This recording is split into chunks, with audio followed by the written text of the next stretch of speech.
आज का वीडियो हमारा होने वाला है प्रैक्टिकल नॉलेज पे। टोटल प्रैक्टिकल नॉलेज होगा। इंटरव्यू क्वेश्चन है 4 जो फ्रेशर से भी पूछे जाते हैं और एक एक्सपीरियंस सिविल इंजीनियर से भी पूछे जाते हैं।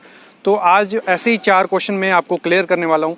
तो कंप्लीट वीडियो देखना, काफ़ी फ़ायदेमंद वीडियो है आपके लिए। काफ़ी चीज़ें इस वीडियो में से सीखोगे, तो कंप्लीट वीडियो देखो। उससे पहले प्लीज़ चैनल को सब्सक्राइब कर लो, अपने दोस्तों के साथ शेयर करो, क्योंकि इम्पोर्टेंट और प्रैक्टिकल नॉलेज इस चैनल पे आपको मिलता रहेगा। तो सबसे पहला क्वेश्चन जो है वो पूछा जाता है कि if on site slump test fail, अगर साइट पे जो हम स्लम टेस्ट करते हैं वर्कबिलिटी चेक करने के लिए, अगर वो फेल हो जाए तो क्या आप जो कॉन्ट्रैक्टर होगा, जो आप अगर ऐसे क्लाइंट काम कर रहे हो, ऐसे साइट इंजीनियर हो, तो उसको वो काम करने दोगे कि नहीं करने दोगे। तो देखो होता क्या है, जो स्लम टेस्ट हम करते हैं उसमें काफ़ी वैल्यूज़ आती हैं। कभी कभी ज़ीरो स्लम्प हो जाता है, शेयर स्लम्प है, कोलैप्स स्लम्प है या ट्रू स्लम्प आता है। तो अगर ज़ीरो स्लम्प आया या कोलैप्स स्लम्प आया तो उस केस में आप अलाउ करोगे कॉन्ट्रैक्टर को। तो इसका आंसर है 3-4 चीज़ें मैं इसमें बताऊंगा। देखो, आपके पास अथॉरिटी होती है, आपके जो वर्क ऑर्डर रहते हैं उसमें जो QA/QC पॉलिसी रहती है उसमें मेंशन होता है कि अगर क्वालिटी के साथ काम नहीं हुआ, जो हमें डिमांड रखी है, जिस हिसाब से हम पैसा दे रहे हैं वैसे काम नहीं हुआ, तो आप काम रोक सकते हैं। मतलब एज ए साइट इंजीनियर आपके पास अथॉरिटी होती है, रिस्पॉन्सिबिलिटी होती है कि आप काम रुकवा सकते हो। क्योंकि अगर आपने कहा है कि हमें 130 mm स्लम चाहिए या 120 mm स्लम चाहिए या 100 mm स्लम चाहिए, अगर कॉन्ट्रैक्टर वो आपको नहीं दे पा रहा है तो आप काम रुकवा सकते हो। एक ये चीज़ है। दूसरी चीज़ है, अगर आप काम नहीं रुकवा सकते, मतलब जो ट्रांजिट मिक्सचर है, TM है, RMC से माल आ रहा है, या तो वो वापस भेज दो। एक ये चीज़ होगी। दूसरी चीज़, अगर आप वो कॉन्ट्रैक्टर कहता है कि नहीं हम मतलब ये अच्छा है, हमें यही चाहिए या वर्केबल है, जो भी कहता है वो, तो उस केस में आप उसको अलाउ कर सकते हो, काम कर ले।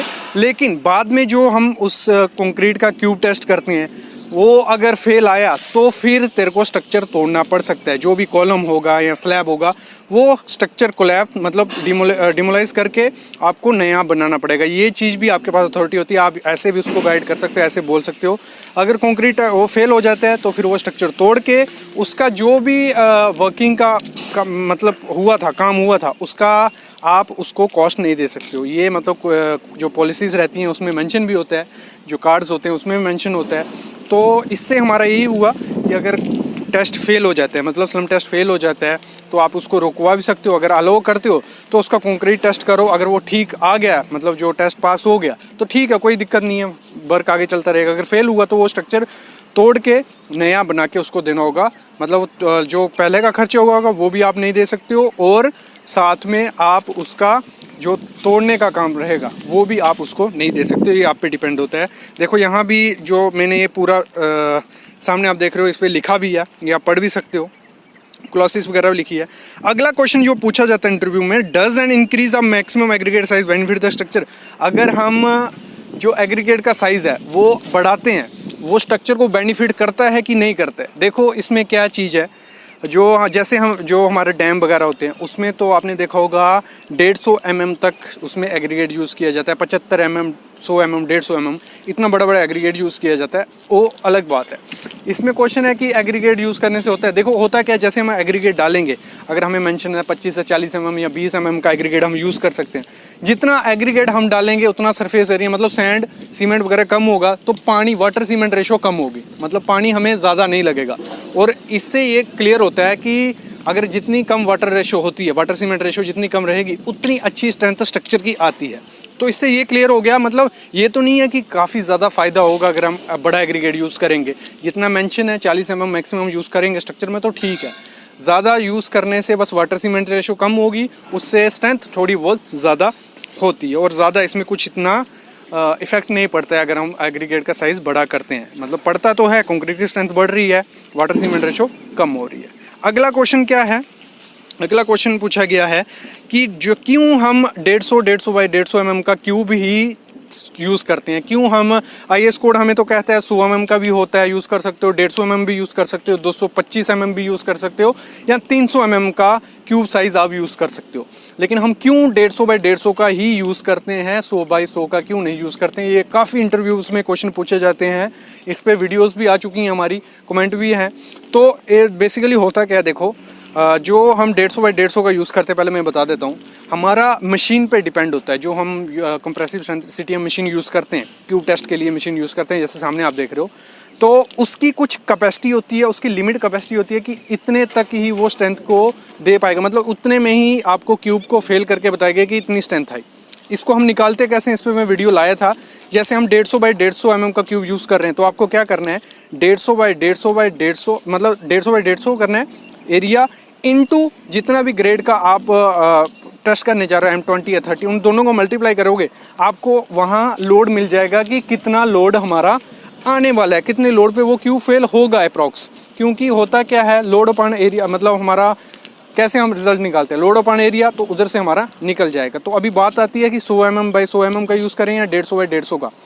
देखो 150 बाई 150 का हमें इसलिए सही रहता है कि उसमें हमारा जो एग्रीगेट, हम 25 से 40 mm का भी एग्रीगेट अगर यूज़ कर रहे हैं, तो उसमें प्रॉपर मिक्सचर आ जाता है, एग्रीगेट भी आता है, सैंड, सीमेंट, मतलब प्रॉपर एक फिक्स आ जाएगा। उसका टेस्ट करेंगे तो अच्छा रिजल्ट हमें देता है, मतलब एक अच्छा रिजल्ट हमें देता है 150 बाई 150 का, इसलिए हम उसे यूज़ करते हैं। अगर हम 100 mm का यूज़ करते हैं, उसमें क्या होता है, उसमें साइज़ छोटा होता है, तो मोस्टली आपका क्या है, उसमें एग्रीगेट फिल हो जाएगा, और वो जब हम उसको टेस्ट करने जाएंगे उसका रिजल्ट वेरी कर सकता है। किसकी वजह से, जो एग्रीगेट, सिर्फ एग्रीगेट होगा उसमें ज़्यादा, तो एग्रीगेट क्या होगा, स्लिपेज के कारण जल्दी टूट जाएगा, तो उसमें रिजल्ट में थोड़ा वेरी आता है। आप इसको अच्छे से टेस्ट भी कैसे कर सकते हो, आपको क्या करना है, 100 बाई 100 का भी क्यूब भरना है, 150 बाई 150 का भी क्यूब करना है, उसी कंक्रीट से, उसी ग्रेड से, तो फिर आपको टेस्ट देखना है। दोनों में काफ़ी ज़्यादा अंतर आपको देखने को मिलेगा। क्यों मिलेगा, क्योंकि 100 बाई 100 में प्रॉपर मिक्सचर नहीं हो गया होगा कंक्रीट का, उधर ज़्यादा एग्रीगेट चला गया होगा, लेकिन 150 बाई 150 में क्या होगा, प्रॉपर मिक्सचर चला गया होगा।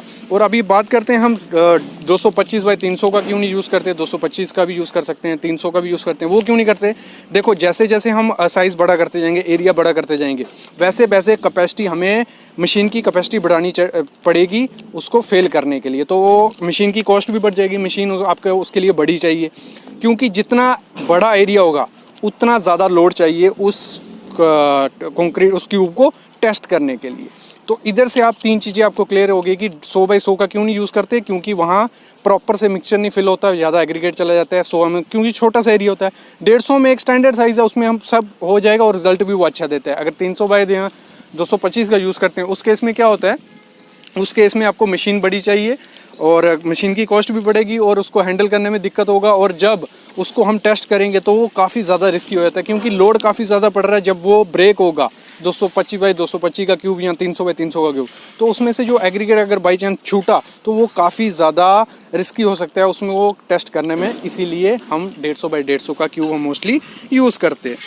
अगला क्वेश्चन जो आता है वो है कि if compression test fail should Schmidt hammer test be adopt as alternative to prove the concrete strength. तो अगर जो हमारा क्यूब टेस्ट या कंप्रेसिव स्ट्रेंथ टेस्ट फेल हो जाता है तो हमें क्या स्किमिड हैमर टेस्ट करना चाहिए। देखो जो स्किमिड हैमर टेस्ट होता है वो किसके लिए यूज़ किया जाता है, वो यूज़ किया जाता है सिर्फ कंक्रीट की हार्डनेस चेक करने के लिए कि वो कंक्रीट कितना हार्ड है उसकी, क्योंकि उसकी वैल्यू वेरी कर जाती है। अगर प्लंगर के आगे एग्रीगेट आ गया तो वो रिज़ल्ट थोड़ा अलग दिखाएगा, लेकिन हम इसको अल्टरनेट नहीं कर सकते। अगर हमारा compressive test cube test fail हो जाता है तो स्किमिड हैमर कई जगह पे तो इंजीनियर अलाउ भी नहीं करते, क्योंकि उसका रिजल्ट काफ़ी ज़्यादा वेरी कर सकता है। ऐसे तो हमें मिनिमम 6 वैल्यू लेनी होती है तो मैक्सिमम 15 वैल्यू उसकी लेनी होती है, जैसे आप सामने देख रहे हो ऐसे हम टेस्ट करते हैं उसका, लेकिन वो एक अल्टरनेट नहीं है। हम नो बोलेंगे, इसके बाद आप कोर करके उसका कंप्रेशन टेस्ट कर सकते हो। फिर जहाँ तो और काफ़ी ज़्यादा आगे हो जाता है, टेस्ट होते हैं, उसकी हेल्प से हम चेक करते हैं कि वो कंक्रीट प्रॉपर है कि नहीं, तो स्किमिड हैमर को हम नो बोलते हैं। तो ये 4 क्वेश्चन थे जो आपको इंटरव्यू में भी काफ़ी काम आएंगे और एज ए साइट इंजीनियर आपको ये चीज़ें पता भी होनी चाहिए। तो ऐसे ही questions, interview questions, practical knowledge के लिए आपको क्या करना है, मतलब सब्सक्राइब कर लेना है, बेल आइकन दबा लेना है। और सिविल इंजीनियरिंग जॉब्स के रिलेटेड हमने एक नया चैनल क्रिएट किया है, उसमें डेली जॉब्स आती हैं। मॉर्निंग में एक जॉब आई जो फ्रेशर्स के लिए भी थी, एक्सपीरियंस वालों के लिए भी थी, तो वो भी डिस्क्रिप्शन में मैं लिंक डाल दूंगा, उसको भी सब्सक्राइब कर लो और इसको भी सब्सक्राइब कर लो। बाकी थैंक यू गाइस, और इसके रिलेटेड कोई भी क्वेश्चन रहते हैं कमेंट करना और मैं उसका रिप्लाई जरूर करूँगा। और टेलीग्राम ग्रुप के साथ हमारे साथ जुड़ो आप। Thank you guys.